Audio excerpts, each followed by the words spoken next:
Magandang umaga po ng Lunes sa inyong lahat at live mula dito sa Pag-asa Weather Forecasting Center. Narito na ang lagay na ating panahon ngayong September 9, 2024. Pagsisimula na naman ang panibagong linggo sa ating lahat. At makikita nga natin, southwest monsoon o habagat pa rin na nakakaapekto sa malaking bahagi ng Luzon na magdadala ng mga pag-ulan, lalong-lalo na sa may Ilocos Region, Cordillera, gayon din po sa may bahagi ng Cagayan Valley Region.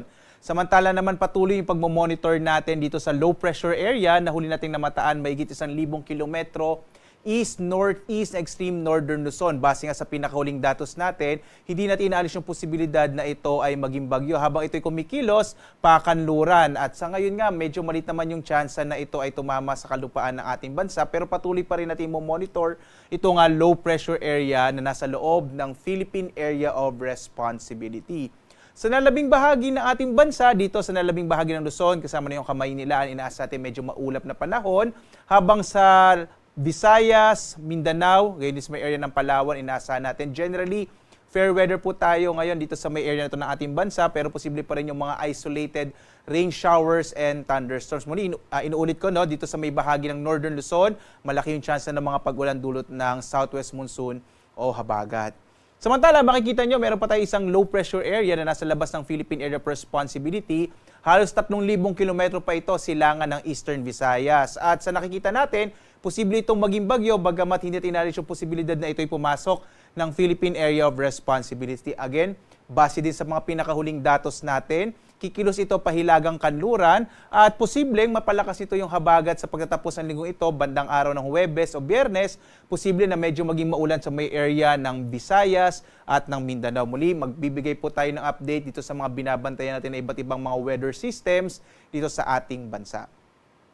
Muli dito sa may bahagi ng Luzon, inaasahan natin ang malaking tsansa ng mga pag-ulan mula katamtaman hanggang sa kuminsan nga ay malalakas na mga pag-ulan sa may area, lalong-lalo na sa may Ilocos Region, partikular na yung mga lalawigan ng Ilocos Norte at Ilocos Sur, gayon din sa may area ng Abra, Apayao at nalabing bahagi ng Cordillera at Cagayan Valley. Iba yung pag-iingat po sa mga posibilidad ng mga biglang pagbaha at pagguho ng lupa. Dito naman sa nalabing bahagi ng Luzon, posible pa rin yung mga isolated o pulupulong pag-ulan, pagkidlat, pagkulog. Generally, sa may area ng Metro Manila, Calabarzon at Mimaropa, inaasahan natin na medyo maulap yung panahon habang may chance na ng mga pag-ulan sa hapon hanggang sa gabi. Inaasahan naman natin sa mga susunod na araw, mababawasan na yung mga pag-ulan dulot ng habagat dito sa may area ng Northern Luzon, lalong-lalo na sa may Ilocos Region. Agwat nga ng temperatura natin sa Lawag, 23 to 30 degrees Celsius, sa Tuguegarao, 24 to 31 degrees Celsius.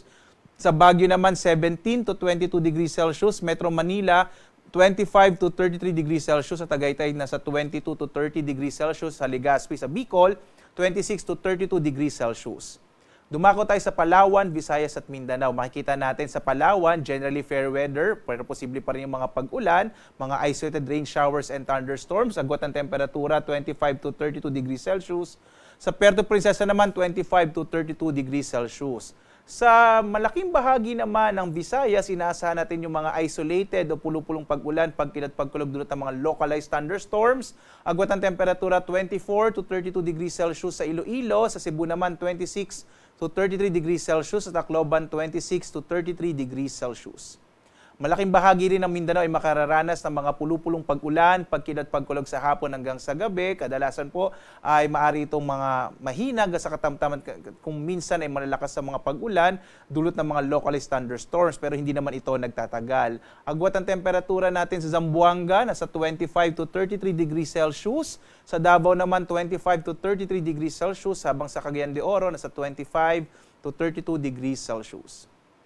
Samantala, sa lagay ng ating karagatan, wala tayong nakataas na anumang gale warning sa anumang bahagi ng ating bansa. Ligtas sa pumalaot ang mga sasakyang pandagat at malilit na mga bangka sa mga baybayin ng ating kapuluan. Pero iba yung pag-iingat po, lalo na kapag meron tayong mga thunderstorms na maaaring kumisa magpalakas ng alon ng ating karagatan.